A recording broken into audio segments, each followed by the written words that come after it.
Hey, Hey, so you grew up in Ethiopia, but you spent time in two different countries afterwards. correct. What has it been like for you to experience different cultures at different stages of your life? Well, uh, you're correct. So I was born in Ethiopia, grew up in Ethiopia, did my high school here in the French school in Addis Ababa. Then at a young age, like many people my age at that time, I immigrated to the United States, went to school there, worked there. I was young, so America was America. You're always fascinated by the United States. So it was a good time. We were young, went to school. It was full of opportunities. And America gave me a lot.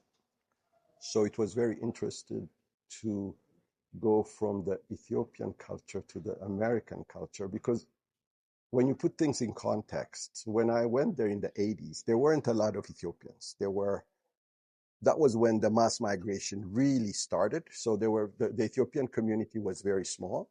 So we had a lot of chance to be with Americans, for lack of a better term. So I was immersed in the culture. And mind you, I went to school in upstate New York. So we're very few Ethiopians, let alone, we're very few black people, let's put it this way. And the Ethiopians, you can really count them. Even New York City at that time, there were very few Ethiopians. So it was a good time. And then after that, once I started my professional life, I moved to Kenya. Uh, and the move to Kenya was really by accident. I always wanted to be back and live home or in Africa. So I got this opportunity to move to Kenya. And Kenya was an interesting place. The weather is very similar to Addis Ababa. I mean, I was in Nairobi, so Nairobi was very similar to Addis Ababa. It was close to home. There was a vibrant Ethiopian community, and Nairobi is a very comfortable place. So there was no really culture shock per se in all the three countries. I think the assimilation was very easy and very seamless. And You also learn a lot from each country. I think the US gives you that opportunity. And Kenya, I think it's one of the places where it really, well, I can't say understood, but I think got a better feel for the African way of doing things, or the African bureaucracy. When you leave Ethiopia at a very young age and you never worked here, you really don't understand how the bureaucracy or the machinery works. So Kenya was a preview for that. I think it gave me an opportunity to see and understand how the bureaucracy in Africa operates. And I also had a very good opportunity to travel throughout Africa because of my work, and that was also a very good experience. So yeah, easy assimilation, I would say. It wasn't hard, but it was interesting. It was a learning experience, but overall very positive. So you moved to the US when you were a kid? Well, kid is a teenager is more, yeah, yeah, yeah, So you moved as a teenager. right, You'd experienced a lot before that. right, Maybe you can share in a very small bit sure, what that experience of childhood for you was right, and coming of age was like. yeah. So I moved to the US in the early 80s, and it was a very turbulent time in Ethiopia, especially for my family.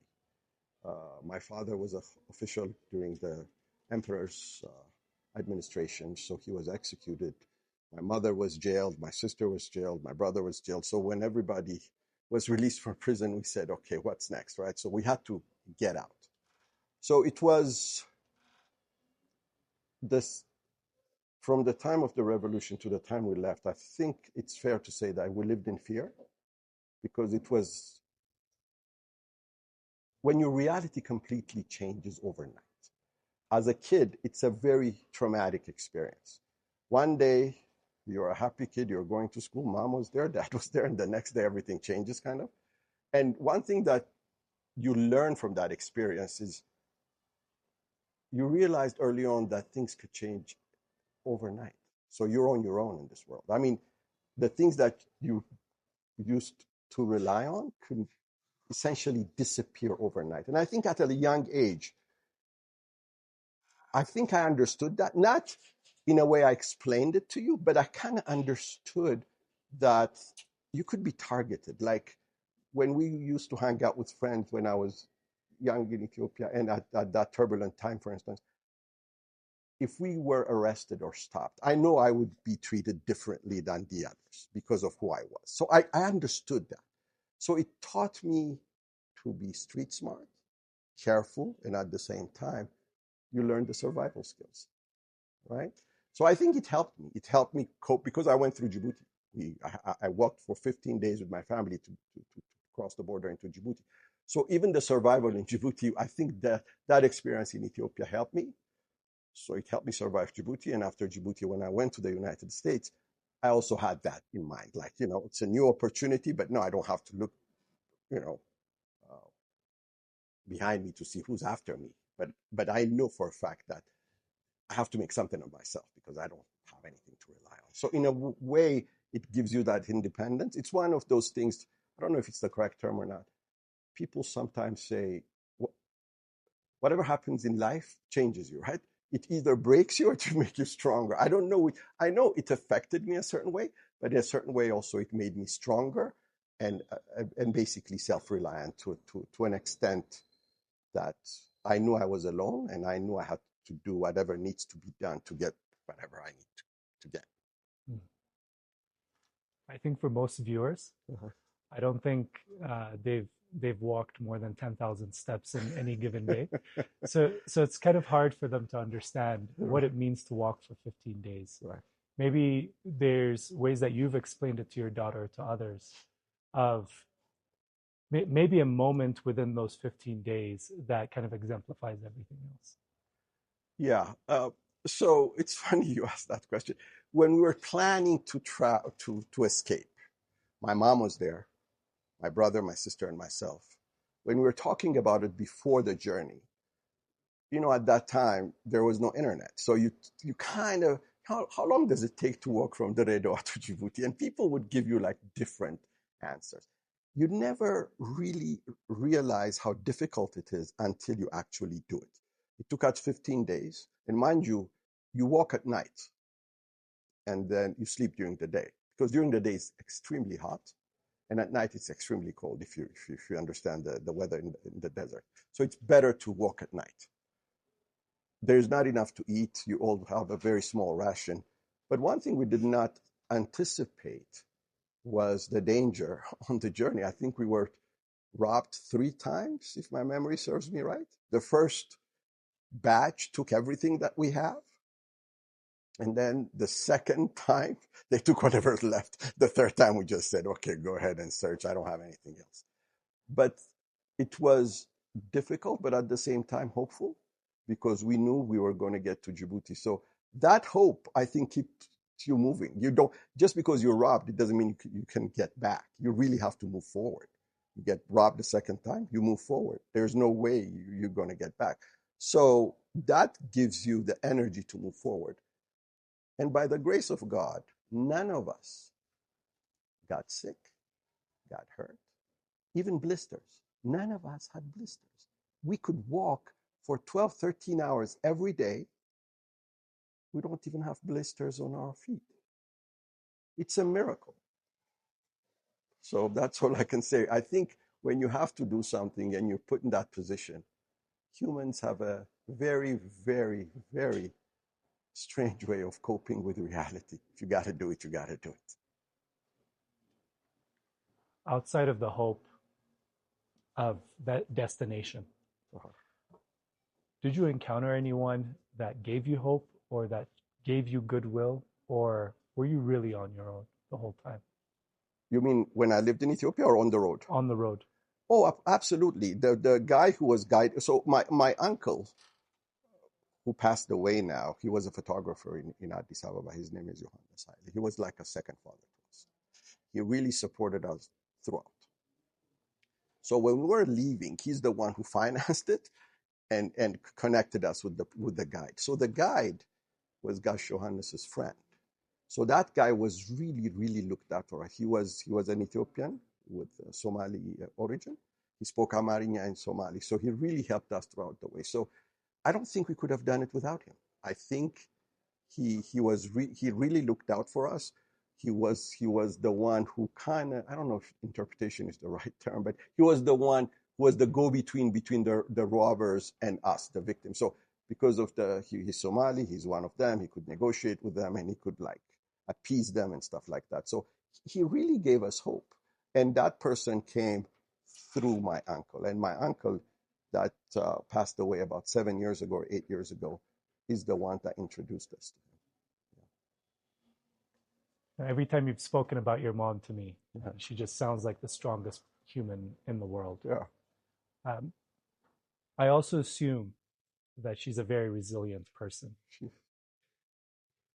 Is there any stories from her end that exemplifies that resilience to you? yeah. I think my mom has this unique ability to accept reality. I think that's how I really, if I have to describe my mom, number one, she's blessed with awesome genes, right? I mean, her brothers and her, they lived beyond 90. So they have some, I wish I have it, I don't know.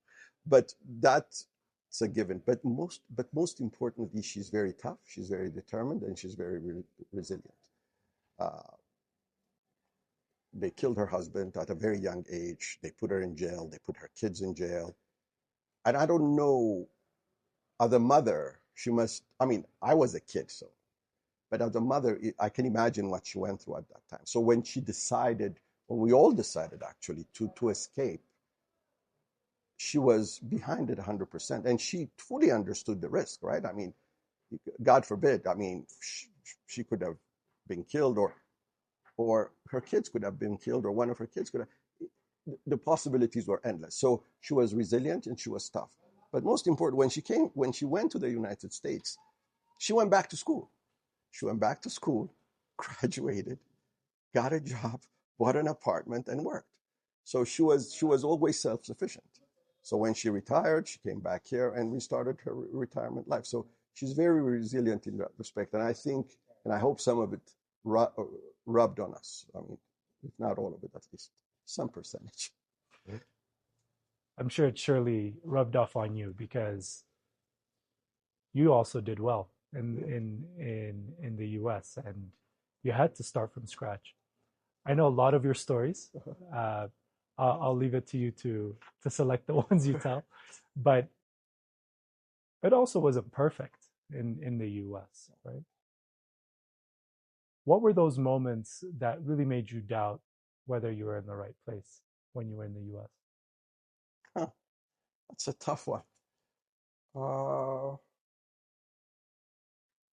you know, hmm, I always knew that I had to go to school and be self-sufficient. So that there was no doubt. Career-wise, I had my doubts. You know, where to live. I lived in Houston for 1 year when I was in college. Like, well, I dropped out of college for a year. That's another story. I went back, by the way, but I went to Houston for a year. And then I think there were some times in your life where we really doubt whether the decisions you've made are the correct ones or not. Uh, but there weren't really, I think in retrospect, I was young and stupid in retrospect. So some of the decisions I was making, you go to you say to yourself, oh, I don't have to go to school. I can just make it on my own. I can do this and I can do that kind of thing. So I did do those things, but I don't think they lasted that long to kind of affect who I was. So I can't really pinpoint to a specific example, but I can think of a series of events that kind of, maybe I strayed a little, I guess, but I always came back and I said, okay, what are you doing, dude? I mean, you got to come back. You got to get in line kind of thing. Yeah. What is the one moment? I think Texas was one of the moments that really, I moved, I dropped out of college. There was a friend of mine said, let's go. We moved to Texas, got a job. I partied. I partied for the entire year. So it was just, I was young. I partied, and Texas was unique. I think it still is in a sense. It was very cheap compared to the East Coast. So you can work part-time and get an apartment, buy a car, and just party. So that was good for the first 3, 4 months. But and then after that, it kind of said, okay, what is this? I mean, it's fun now, but is it going to be fun? 3 years, 10 years, 5 years, or 10 years from now? So that time, yeah, I think you strayed a little bit. I partied a lot. I mean, when I say I partied a lot, I partied a lot. We're talking about 7 days out of 7 days. I mean, 24/7. If I could extend the day more than 24 hours, I would have. But that's the time that really, also I learned from it, right? In a way, also I learned from it, and I said, okay, this is it. I'm done it. I have to go back. I mean, was there a moment within that time? And I'm sure it was Yeah, just fun. yeah, You weren't thinking about yeah. tomorrow. But was there a moment or a series of moments during that period that made you just say, hold on, I need to change something? Or was there someone who influenced that decision? No, actually, the cops did. I got pulled over. I was drunk. I had one too many. I got pulled over. Uh, so it's funny story. I was pulled over, and the guy walked towards me, and he said, "Open the window." I opened the window. I was drunk out of my mind. I must have had quite a few. But luckily, he was called on another emergency. So he got called. So he took out his radio, blah blah blah. Then he threw my driver's license in my face and said, "Drive carefully."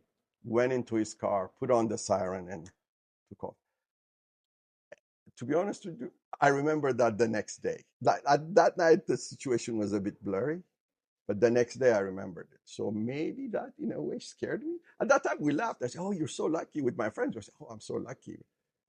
But I think I still remember it. So I guess it's kind of said, it could have gone either way, right? If the guy had not got that call, this was Texas in the 80s, so it could have been bad.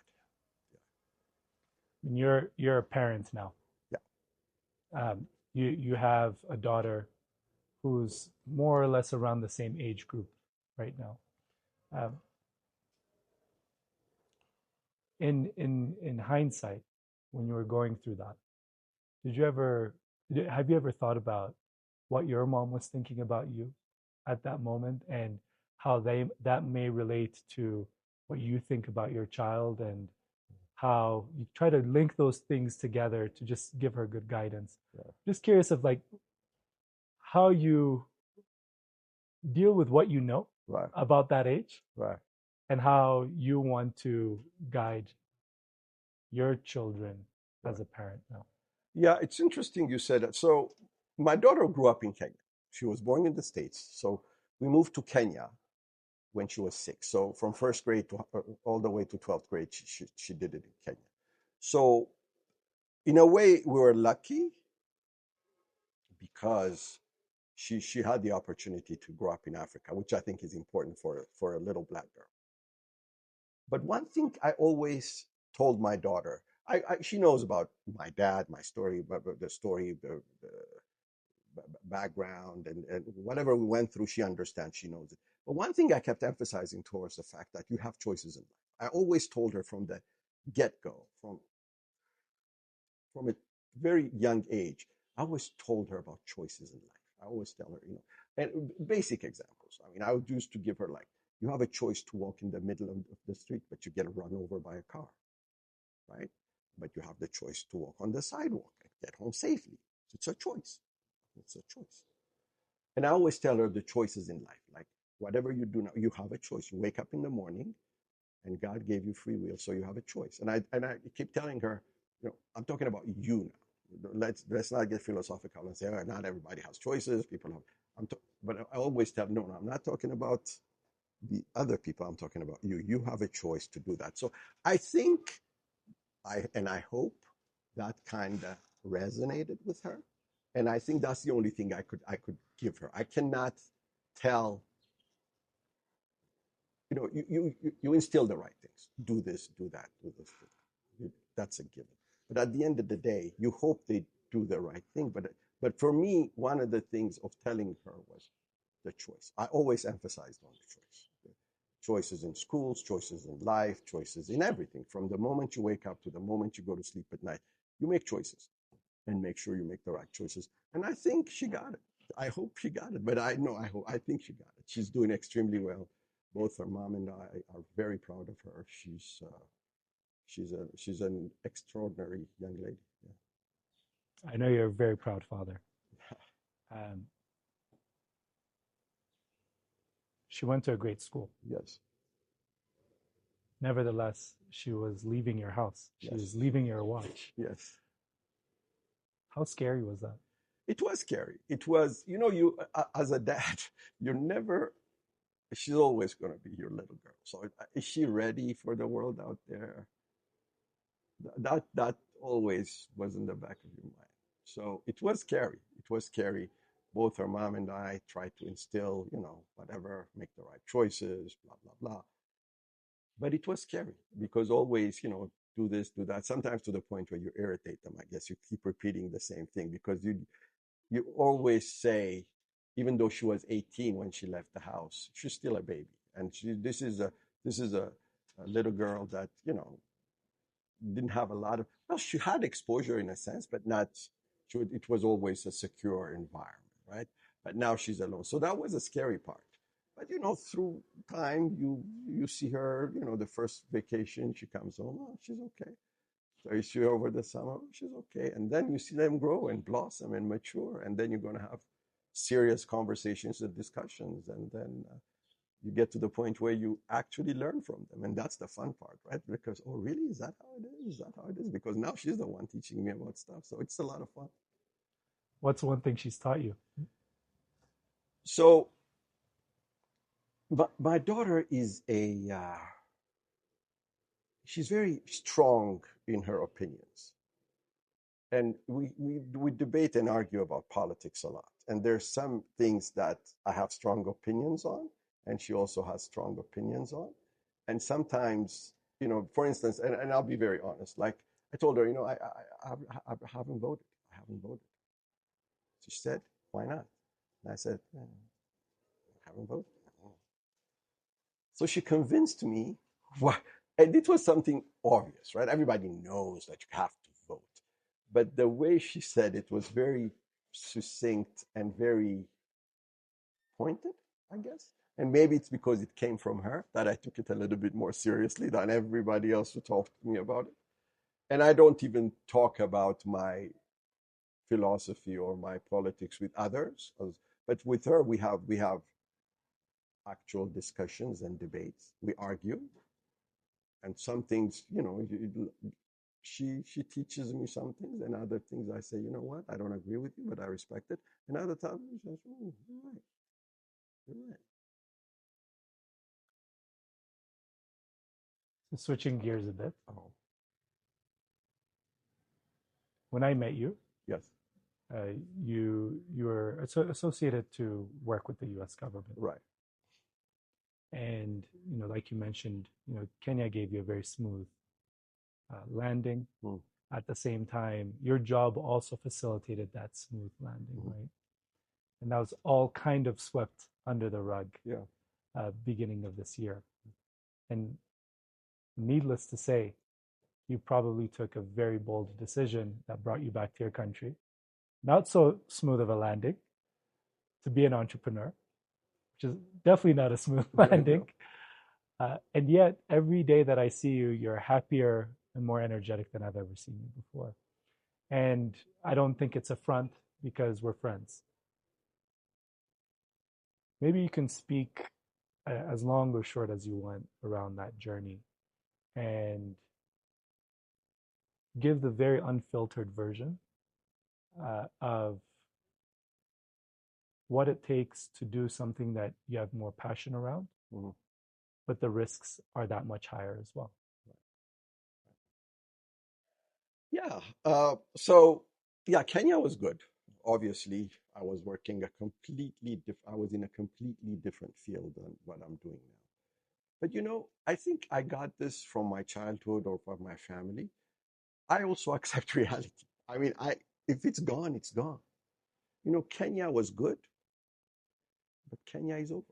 So I'm not the type of person that's, oh my God, I wish I was in Kenya and played golf every day. Those days are gone, right?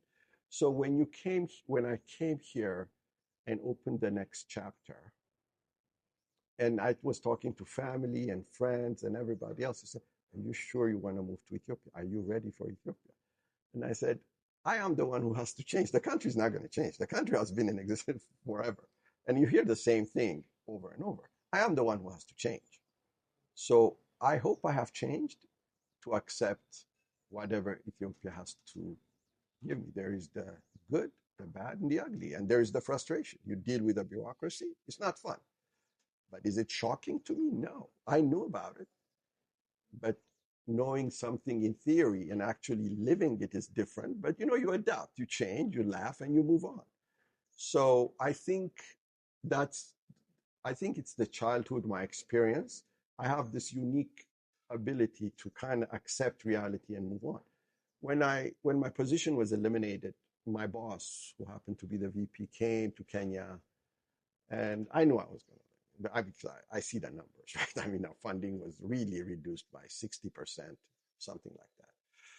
So she came to Kenya, and then we were talking, and she said, "I'm happy to write your recommendation, blah, blah, blah. And the CEO is going to do the same." And I said, "Fine, that's very, so where do you see yourself in 5 years?" So I laughed and I said, "At my age, I'm not going to have a 30-year-old interviewing me. I mean, I'm going to move on and do my own thing. It's not like I'm going to send resumes. I mean, those days are gone." And she looked at me, "But Berhane," I said, "Seriously? I mean, am I going to report to a 35-year-old?" So I said, "Nah, I have other plans. I'm going to go home. I'm going to do what I'm going to do. And it's going to be a new venture. And this time around, it's going to be different. But I know it's going to be bumpy. Like you said, it's not smooth landing. Nothing is smooth landing, especially if you work in a business. You learn in the process. You make some mistakes in the process. And also you encounter these, I don't know what the correct term is, these roadblocks, I guess, the bureaucratic hurdles sometimes. So, you just have to say, okay, it is what it is. If you have to come back the next day, you come back the next day. Just because it's not going to be done today, it's the way the country operates. So I think you really have to understand and adjust your mindset and be honest with yourself. I'm here. I want to be here. I made a conscious decision to be here. Nobody forced me to be here. I made a conscious decision to get into business here. It's all me. So whatever challenge, opportunity, whatever faces me, I have to face it back. What is the common reaction you get when you tell someone, you're 60-something-year-old first-time entrepreneur? Are you sure you want to do this in Ethiopia? Everybody is asking me the same thing. Everybody's, "Are you sure? Are you sure you want to do this in Ethiopia? Are you sure?" And for me, it's like, first of all, I don't think about my age every day. Number one, I think that's good. And number two, I'm really happy to do what I'm doing.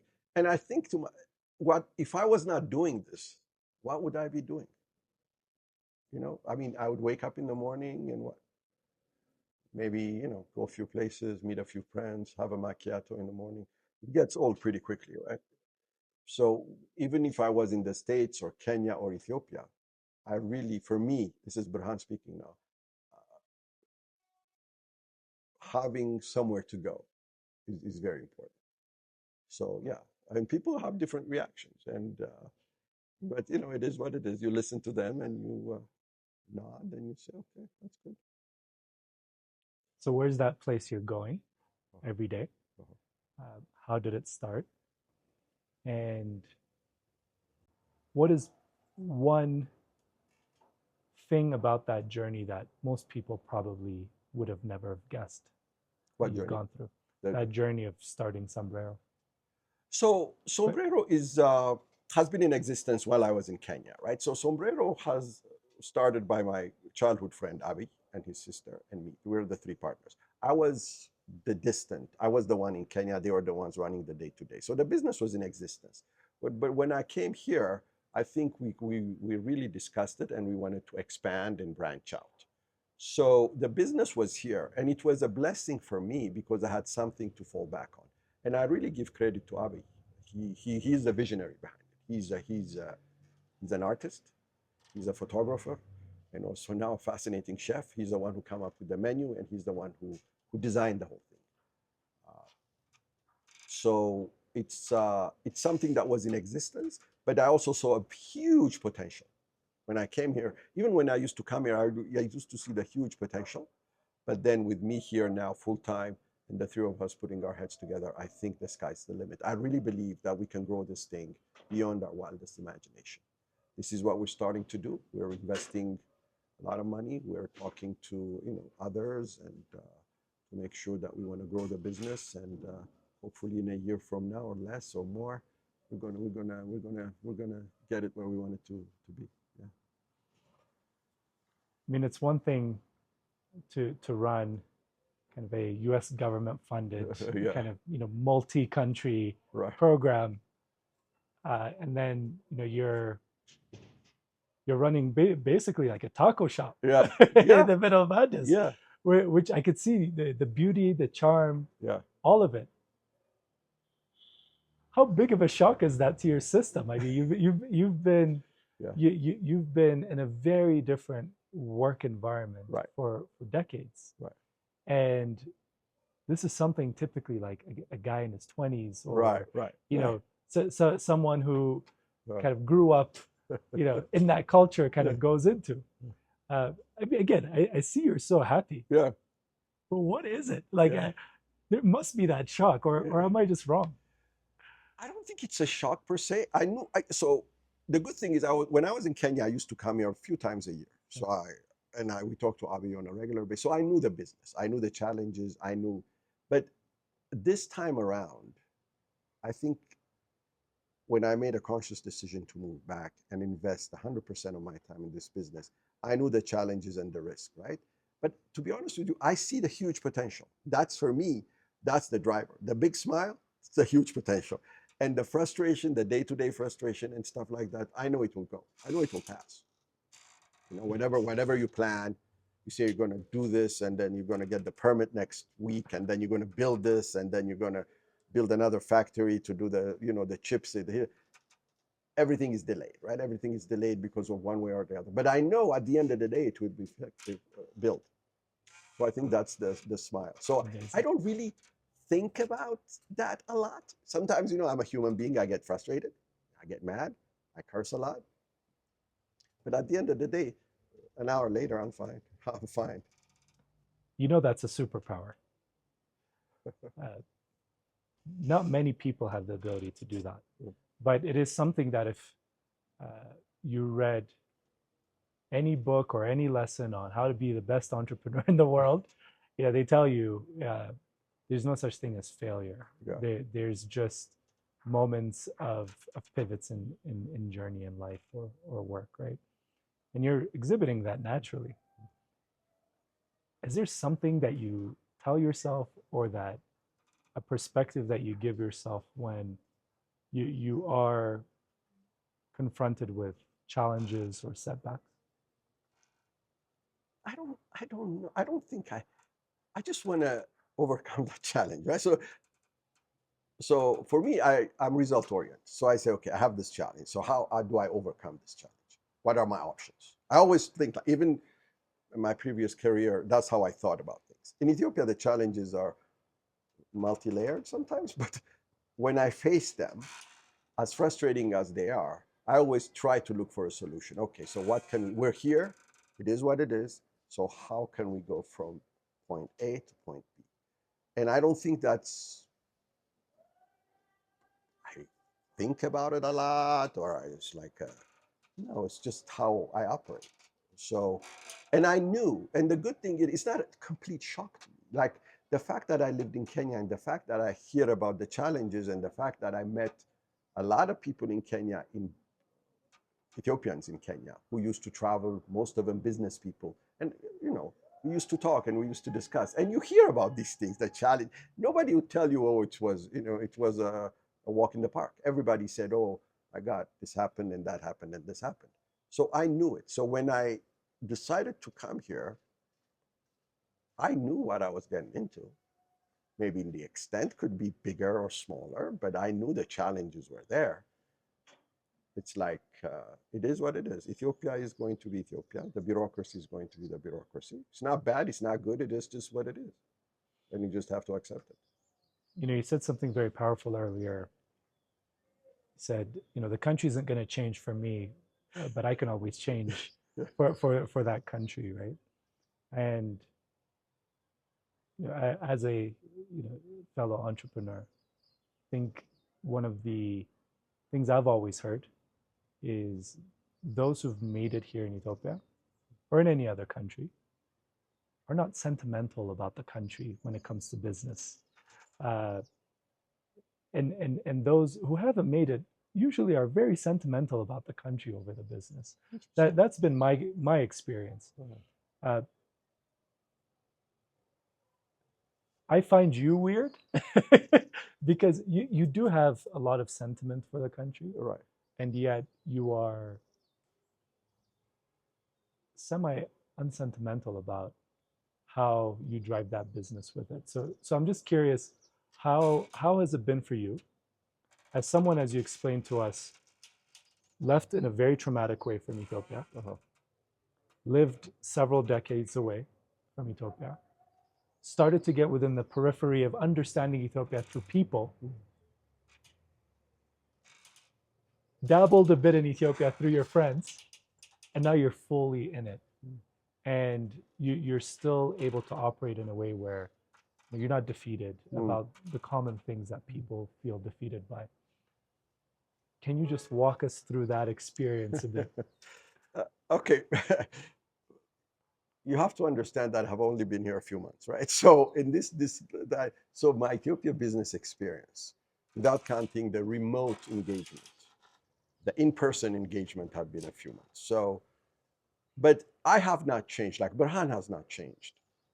So I think if you and I have an opportunity to discuss next year, I think I'll say the same thing, even though I have only been here a few months now, full time in this business, and I've had my share of challenges in this couple of months or 4 months. So maybe I haven't been here long enough. Maybe to be honest with you, I don't know how to answer that. But it's a very I never thought about this like that. But I haven't changed. One thing that I can tell you is I haven't changed. Like when I moved to Kenya, when I changed jobs in America, from this, I haven't changed per se. But Ethiopia might change me. I hope not. Hopefully for the better. I hope so. Yeah. I hope so. If I do change, it has to be for the better. Yes. So just to wrap up a bit around entrepreneurship, like you said, you started this with your childhood friend, Right. your childhood friends. No. You started it at a time where you guys are all fairly mature. Not many entrepreneurial case studies have been done around starting a business with friends at that age. Right.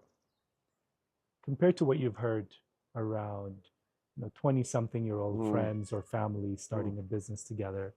And now what would you say is like the biggest difference of running a business with friends at a later stage in life?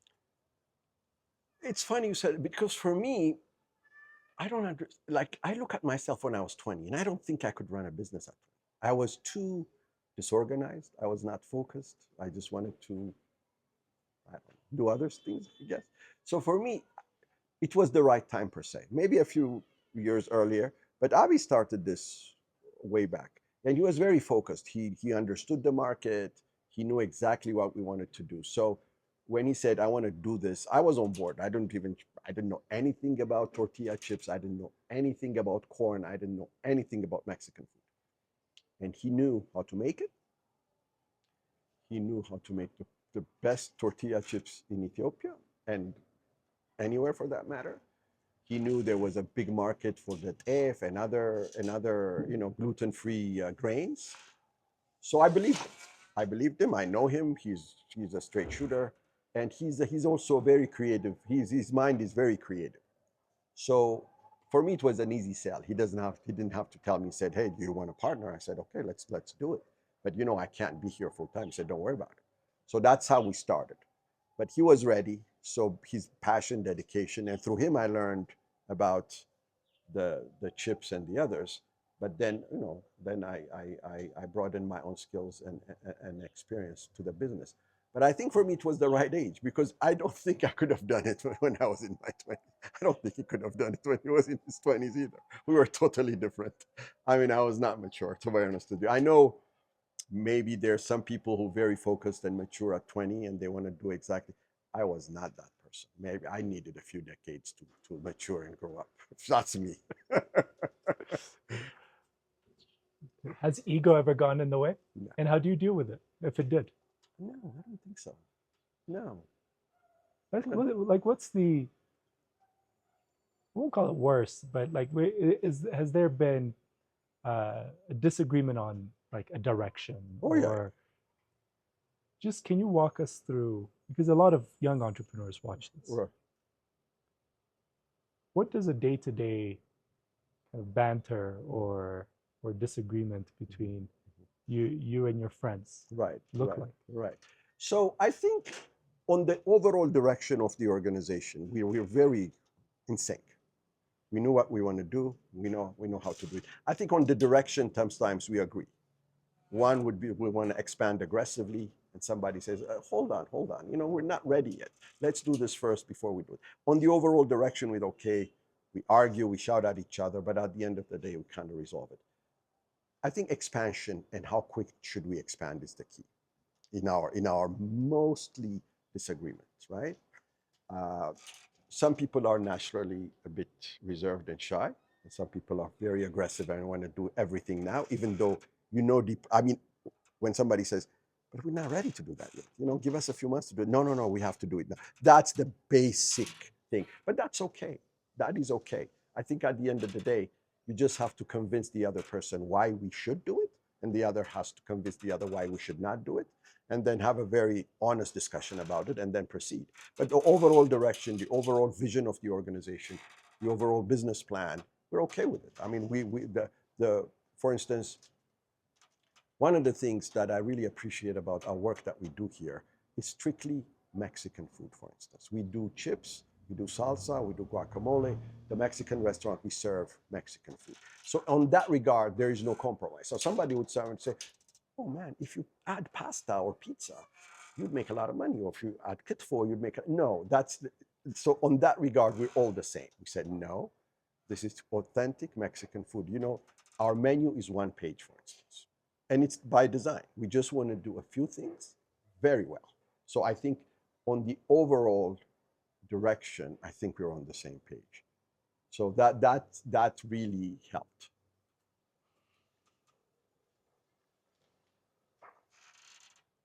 What would you say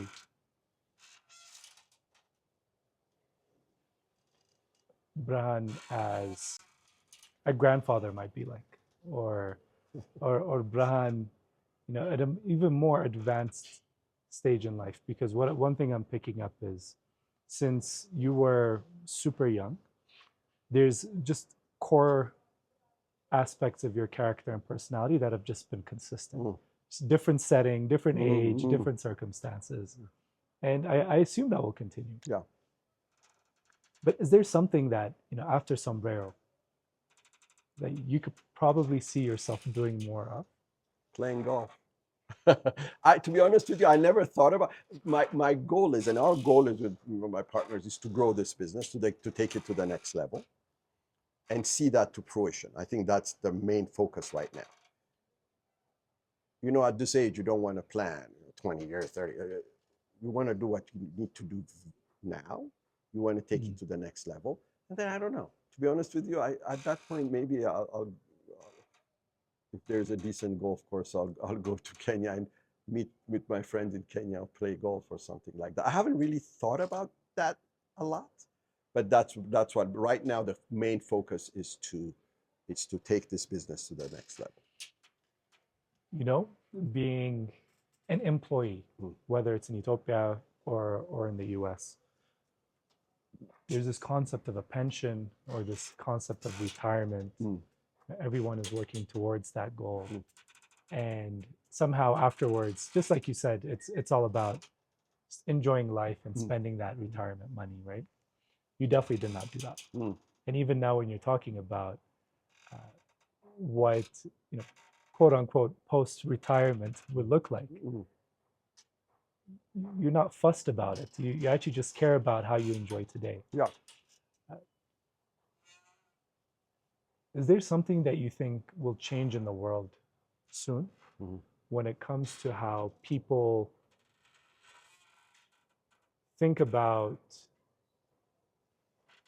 time after kind of their quote unquote productive age? Mhm. Because the world is changing very fast, as you Mhm. know. Mhm. There's a lot of mess happening in the world, but at the same time, this concept of retirement is actually fairly new within Mhm. kind of Mhm. the history of humankind, right? Mhm.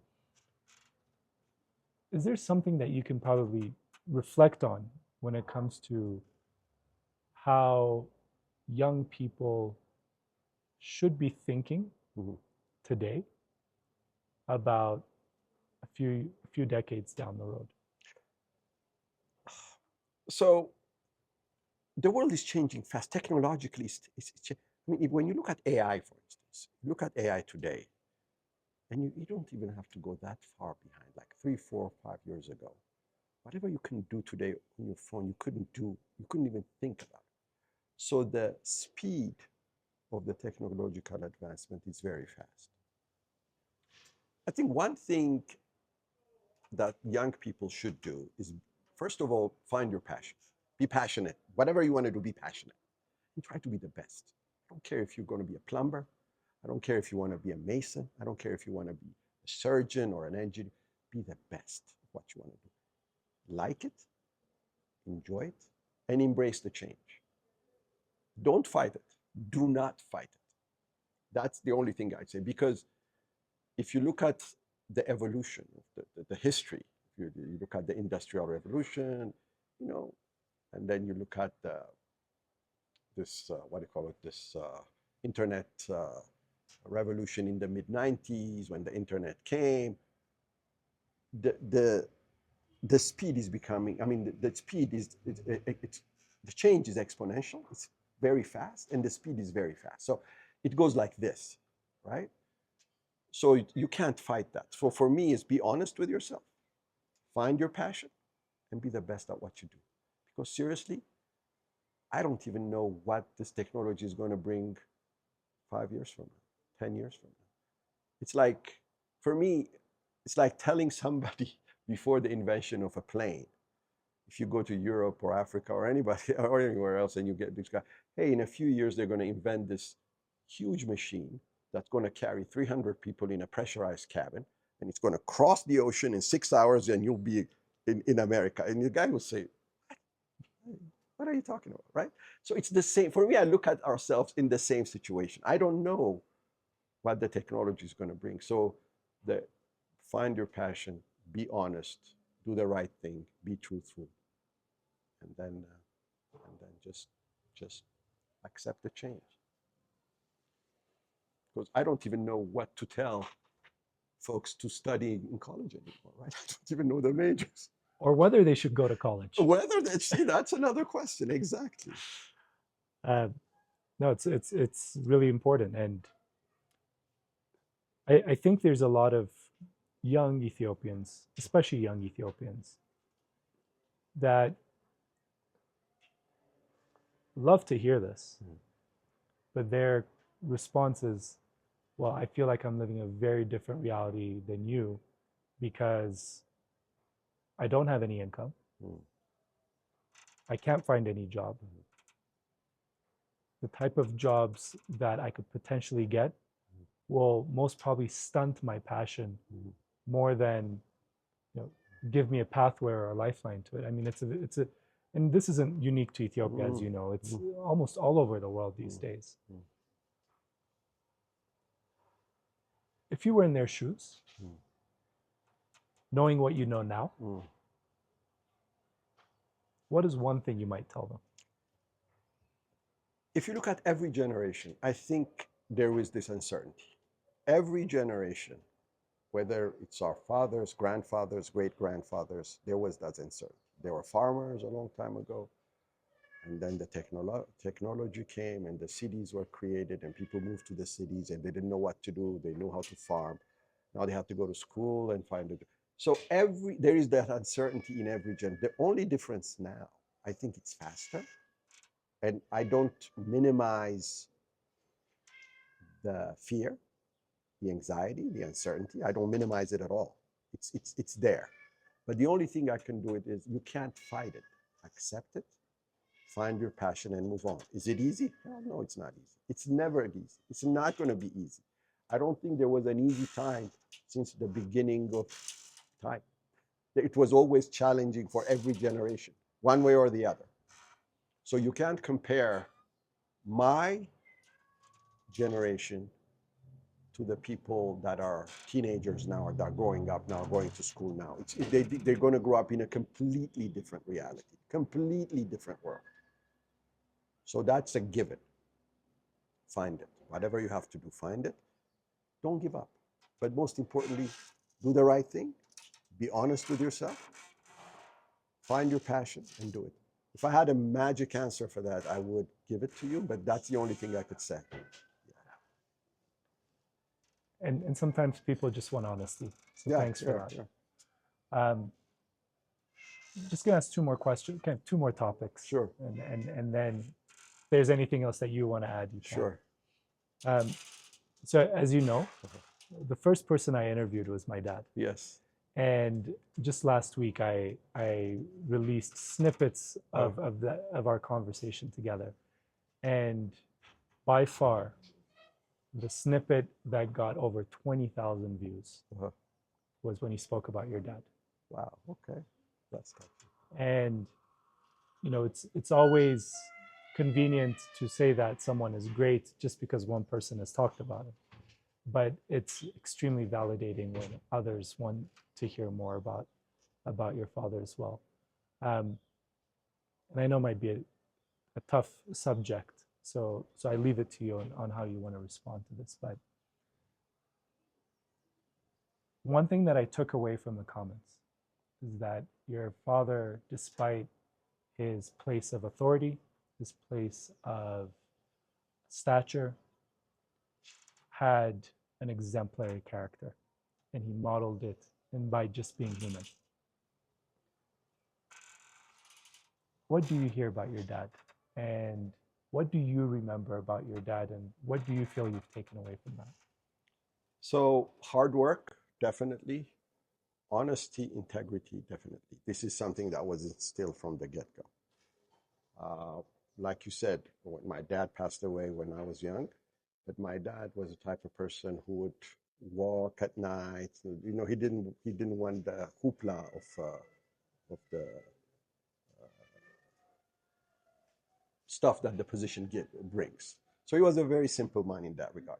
But it's very gratifying. It's very gratifying to hear this. Mind you, Ethiopia has this very sad history of negating the fact, negating the past. We have a very, very bad word in our vocabulary called sirnak. We want to uproot everything. Nobody wants to build on what's existing. I mean, humans build stuff. It's never going to be perfect. But the next generation has to fix it, make it better, and move on. In Ethiopia, we had this sirnakal thing, so we really had to uproot. So when the Derg came and Haile Selassie's government was overthrown, everything was tarnished. People who paid enormous sacrifice for Ethiopia. These are human beings. They're not perfect by any means. Nobody's perfect. But they humongous sacrifice for their country were dismissed. They were summarily executed. Their history was never told. Whatever was told was a lie.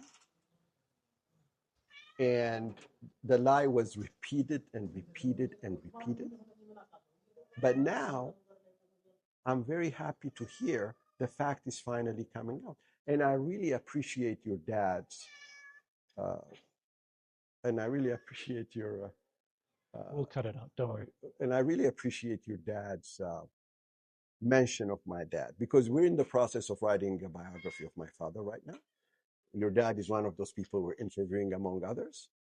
Better late than never. Unfortunately, a lot of people who worked with him are no longer around because the time has been so long. But it's very gratifying to hear the fact, the truth is finally coming out.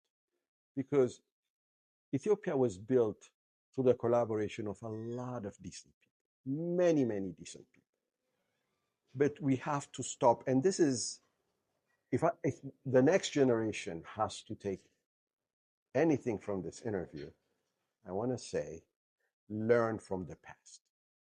Do not negate it. Do not say, oh, this is all bad. From A to Z, this is all bad. We're going to start everything afresh. We're going to do the Sirnag thing again. We're going to uproot everything and replant everything. That's bad. So I think that's why we never had proper continuity of anything. Everything was started over and over and over again. So we really have to stop that. So the next generation has to honestly learn about history. And it's our job to write it, put it there for the next generation to pick it up. So at least the mindset changes. That's the only thing I would say. Because it's you live in that, the initial years of the revolution, you live in fear. You live in fear because it was really a bad time. I mean, the Derg was for a lack of a better term, was a collection of semi-literate people who just did whatever they wanted to do. But even after that, the history was really tarnished. The history was tarnished because it was a concerted effort to destroy everything that was built. I'm not saying everything that was done then was great, because no country has done great things from A to Z.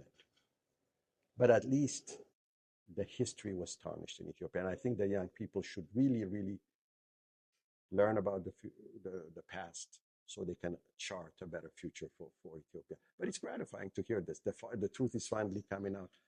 Folks like your dad are talking about things they saw, the work that they did with my father, and others are doing the same thing. And I'll make sure to invite him and you when the book is going to be launched. We're in the process of writing a biography, and hopefully it will be completed soon. So more and more books should be written, more and more facts should come out, so the next generation understands what Ethiopia, how Ethiopia was how Ethiopia, what is the right term? How we got where we are today, right? It's powerful.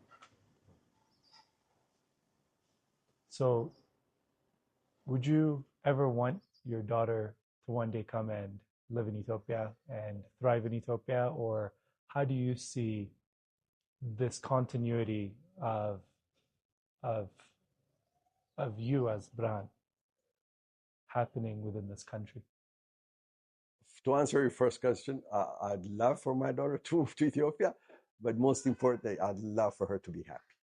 So I think she has to make that decision. From a selfish perspective, I'd really love it if she could come and be here and I could see her a lot. That I'd love. But at the end of the day, it's going to be her life. She's going to make her decision. I just want her to be extremely happy, whatever she decides to do or wherever she decides to live. Yeah. What was the next question? Just how do you see your legacy in Ethiopia continuing, or is that something you even bother yourself with? I just want to live every day to the fullest. I want to do the right thing. I want to be honest with myself. I want to be honest with others. I want to do the right thing. And I just want to be, for me, the most important, I want to be in peace with me. So the people around me are also going to be proud of me, right? So that's my goal in life. I want to do the right thing, enjoy life, do it right, do it well, do it honestly, and then let the chips fall where they may. Final question. Very easy one. Do you read? Do you talk to people? Do you listen to interviews? What is the one thing you're just obsessed with right now outside of kind of your day-to-day grind? I try to read a lot. I used to read a lot. Now I mostly listen to audiobooks, I'll be very honest. But yeah, I enjoy that very much. I'm a history buff. I like history. I used to be a political junkie a long time ago. Now I'm no longer, it no longer interests me. But since I came here now, I'm reading more and more about businesses and stuff like that. So it's interesting. But I like to read. I like to keep my mind occupied and be, Any particular book or particular audiobook that you're currently listening to or you've recently finished? So the book that I recently, not it's, and I wouldn't say recently finished. It's the book about Malcolm X, the speeches of Malcolm X. That's the book that the last book I finished. That was about 2 months ago. Was the selected speeches of Malcolm X, and that was after I read Cornel West's book. I kind of Which one? Race Matters, and I read Race Matters a long time ago, but then I came across it and I said, oh, okay, let me listen to it. Then I read that. So yeah, but now I'm going to switch over and maybe get into business more. I don't know, but it interests me a lot. But when you said about books, there is a book that I uh, liked a lot, and I don't mind reading it over and over. And I read it a few years ago. It's called Native Colonialism by Dr. Waldayes, Dirga Waldayes, or yes, Native Colonialism. I think every young Ethiopian or Black person, for that matter, should read that. Why? He has a totally different perspective on things. He has a completely different perspective of things. He is an original thinker. For me, he's an intellectual in every sense of the term. When you read about his book, he talks about the history of Ethiopia and how it evolved and how we abandoned our tradition and become westernized. So he said native colonialism, he's basically saying the people who were educated in the West came and undermined the local tradition and the culture, and they became the native colonialists. So it was a fascinating book, and I really recommend it. Thanks so much for spending this time. Hey, man, my pleasure. Always a pleasure. More to come in a year after you've really gone through the grind of Hey, man, now Ethiopia. you're giving me homework. Appreciate it, goodness. Always a pleasure, brother. Thank Always you. a pleasure.